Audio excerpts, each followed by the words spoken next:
warm up for a sec. Alright.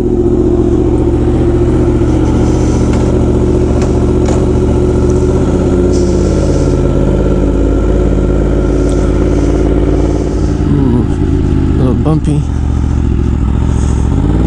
So you might seem sunny right now, and you might think, ooh, it's really nice out. But it's not. It's actually really chilly. I don't like that. I don't like the cold. Mainly because of riding. Well, I don't like it in general, but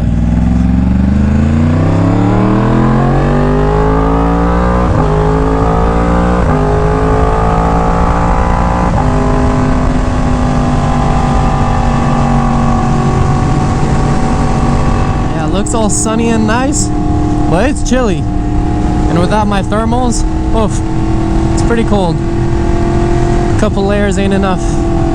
I think it's high 50s.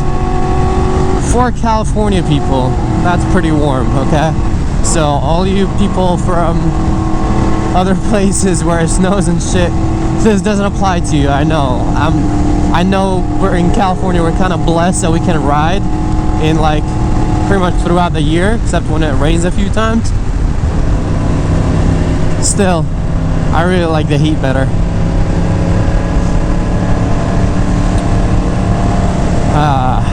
But yeah, I mean, here we go again. Welcome back to the channel, guys. Today's video topic is going to be kind of interesting.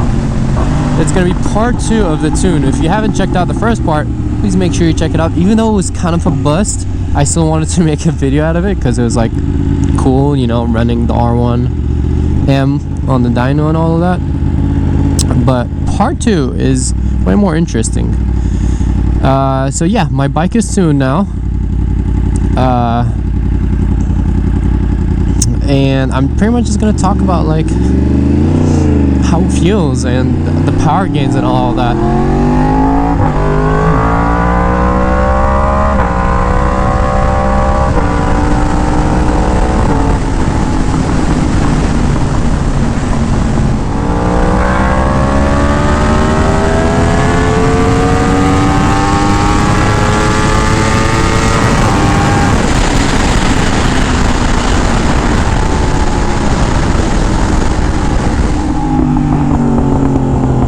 I don't know if you hear those crackles, but they definitely increased a little more from pre-tune and post-tune. Of course, I have a decatted exhaust on it. I have the toes, so I don't want to say it's like the best exhaust, because I know it's like a shorter one with very sharp edges or curves with the pipes, meaning like the air isn't the smoothest coming out, so you actually lose a little bit of power. Plus it's not, so the acro or usually like longer exhausts are actually better for power because of, you know, more back pressure and all, especially the acro, because, you know, it's a very reputable brand and they care about performance insanely. But I think this looks better and sounds better, so that's why I went with this.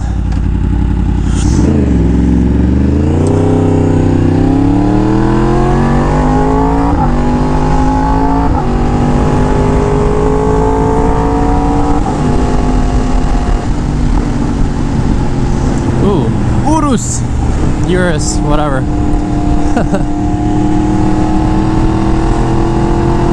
Excuse me, coming through.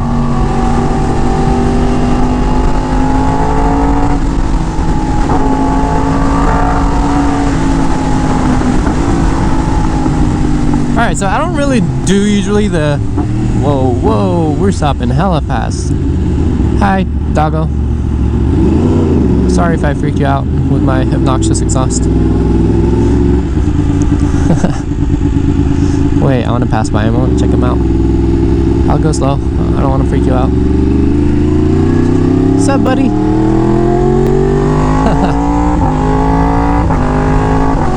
Alright, I'm gonna chill out a little bit just so we can, you know, have a conversation, you know, about the beautiful tune that I got on here. Whoa, buddy. That's not how a signal works. You don't just go.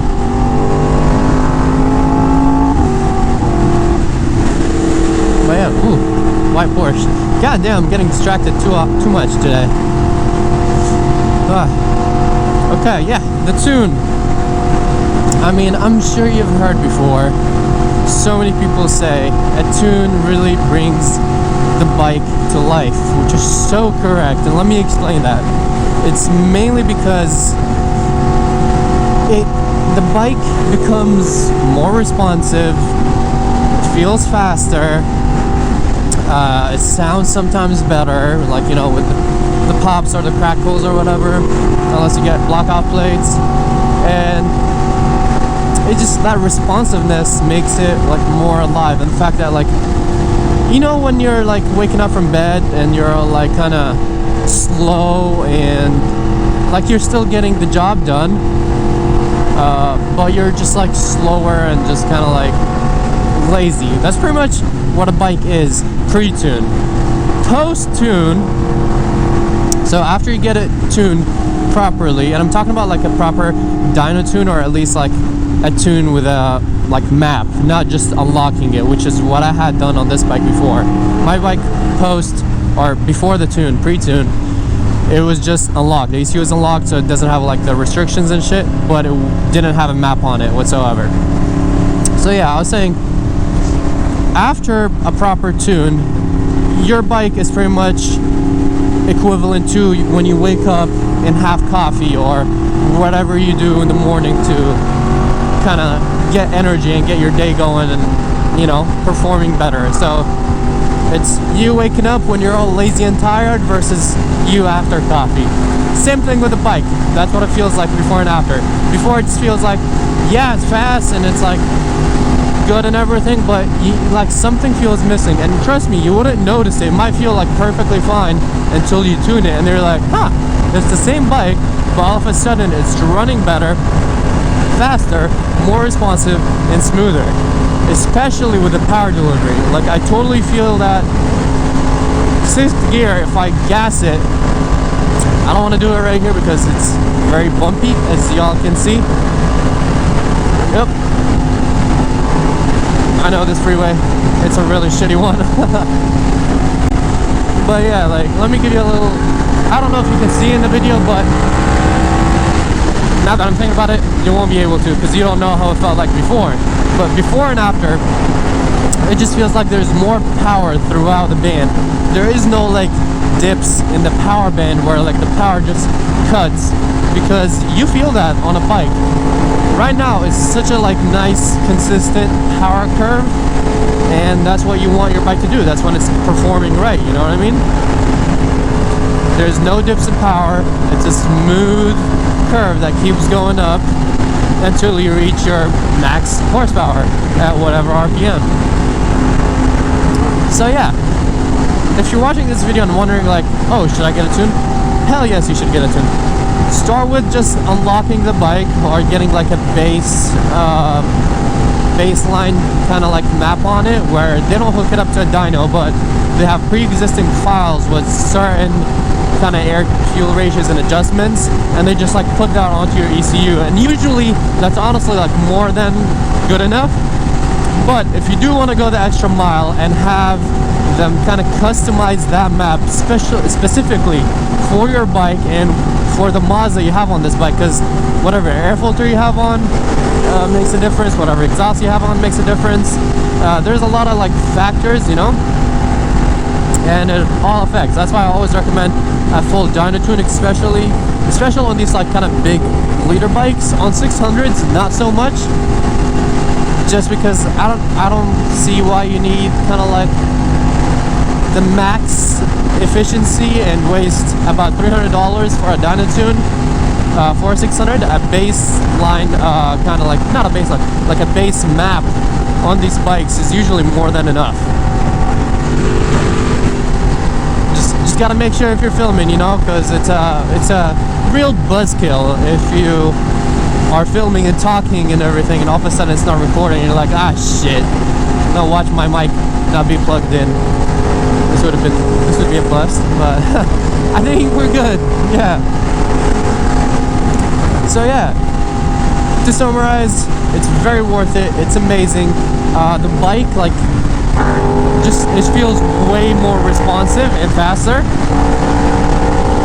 You know, like I let it go, I give it gas, and like it kicks me back every time. You don't have kind of like that lag, or like, you know, that little yeah, I'm about to go, it just goes. You know, there's no hesitation. And that's why people say like feels more alive, because it's like more responsive. It's like comparing, for you tech people or whatever, it's like comparing 60 frames per second and 120. You know, it just feels more alive, more responsive, smoother, just better performing all around. And of course, like for example, if your bike heats up, or during the summer when it gets hotter, you can reduce the fan temperature. So for example, like certain bikes, like I think if I'm not mistaken, the fans come on at like 210. That's Fahrenheit, of course. I have no idea what that is in Celsius, but it's hot, I can tell you that much. But yeah, 210 or 15, something like that, usually fans come on. You can adjust that into like 190, where the fans come on at 190, so it helps cooling your bike even more. Right now my bike is at 172, obviously because I'm stopped. It was at like in the 160s, 150s when I was riding. But yeah, you can mess with all that stuff with a tune. Like, it's not just like performance, it helps your bike run better. And I think that's a thing that a lot of people miss about dyno tunes, that it's not always like, oh, power gains. That is your main goal, but you get a lot of other benefits. And as you guys saw, I don't know, I'll probably throw it in right now, so enjoy that little dyno clip and the numbers from after.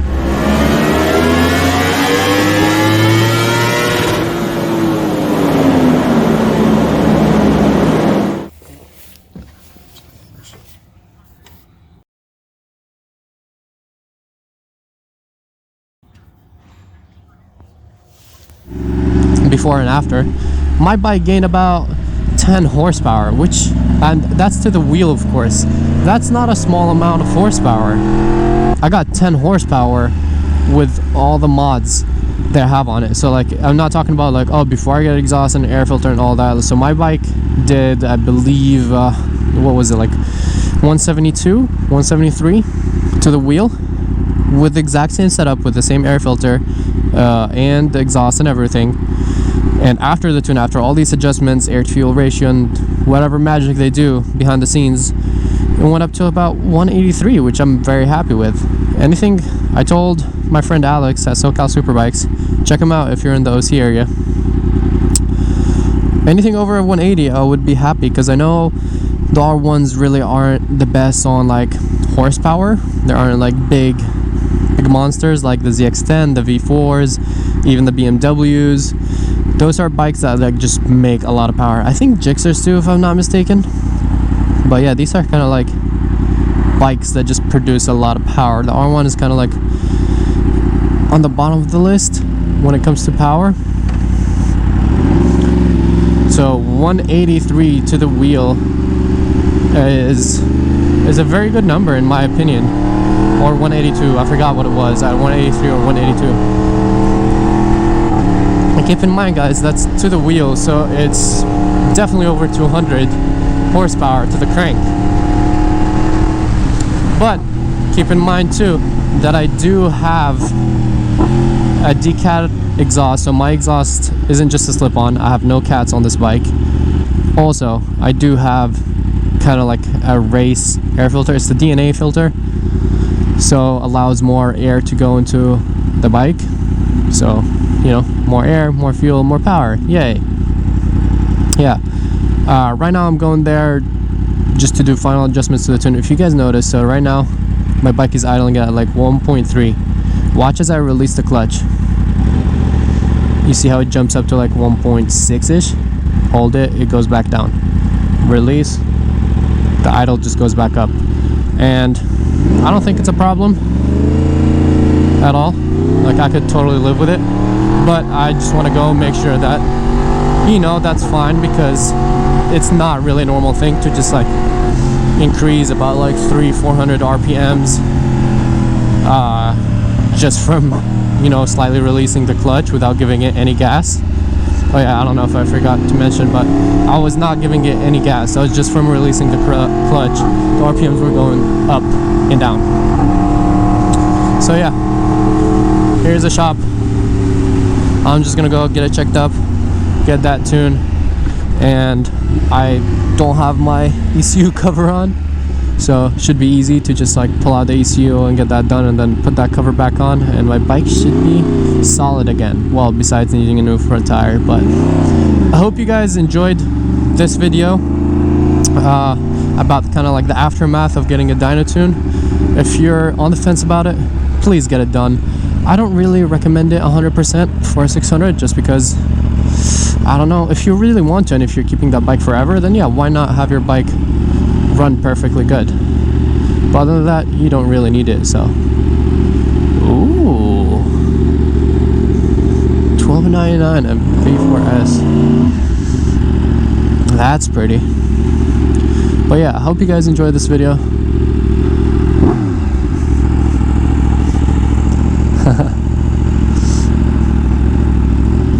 And I'll catch you in the next one. Let's check out this beautiful V4. I almost went with that bike instead of this R1M.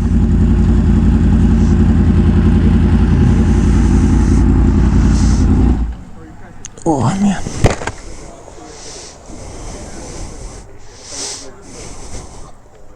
That's dope. What's up, bro? What's up, man? Ooh, the whole squad is here. What's up, man? Are you good? Good, good. How are you? Good. Am I on camera? Yes. What's up, Daddy? What's up? MTV Cribs. Come check it out. SoCal Cribs. SoCal Cribs. Yeah, the jacuzzi. That's a really nice one. Thank you, yeah. Imagine Yeah. how much fucking part power you got. Yeah. Oh, look, it's my twin. Just out for a ride or what? No, I got a Dyno Tune. I just want to do a little adjustment, and I have my ECU cover in here, so I'm just gonna put that back together. You know, finish up the bike. Yeah, fun stuff. Oh.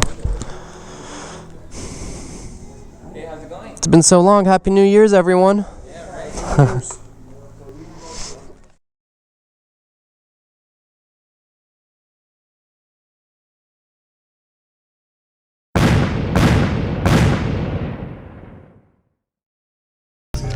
Say hi to the camera. What up, camera? What's poppin'? Mo's new car. Very nice. Yes. Okay, put this in your next video. Thank you. Bye.